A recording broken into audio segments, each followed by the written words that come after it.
जदि आपणक पाखरे labour card रही तेबे आपण ये लेबर कार्ड जरिया सेफ्टी इक्विपमेंटर सहायता नहीं पारे। एथिपाई आपण को सहायता मिलिबो केवल आपण को अप्लाई करिवार अछि। एठी डिटेल रे लिखाई जे आपणक पाखर लेबर कार्ड रही दरकार और आपण सेफ्टी इक्विपमेंट किणी तार बिल को आपण सबमिट कले आपण को एथिरे बेनिफिट मिल पारिबो। बेनिफिट आपण को एठी केते मिलिबो देखंतु 1000 टंका बेनिफिट आपण को मिलिबो।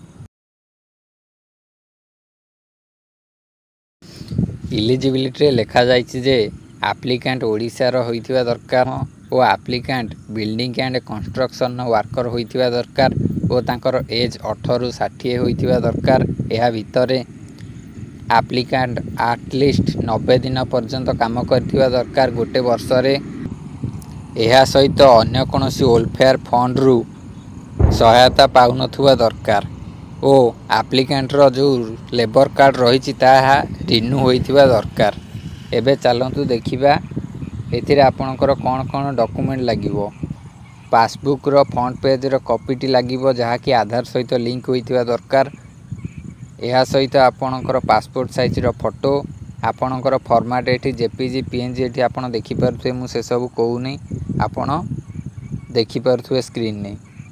एहा सहित Aadhaar card signature of applicant employment certificate एई सब गुड़िक लागिवो ओ copy of the money receipt of annual contribution माने आपणकर रिन्यू पेपर टी इनवॉइस प्राइस इक्विपमेंट किनिथिबे तार बिल टी आपण को दबाक पड़िबो।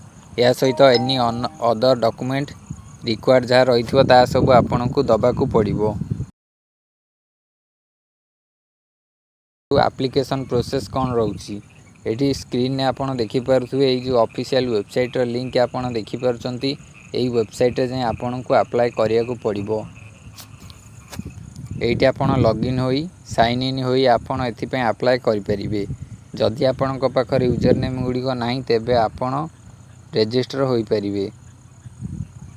देखंतु एटी पूरा प्रोसेस रहिची।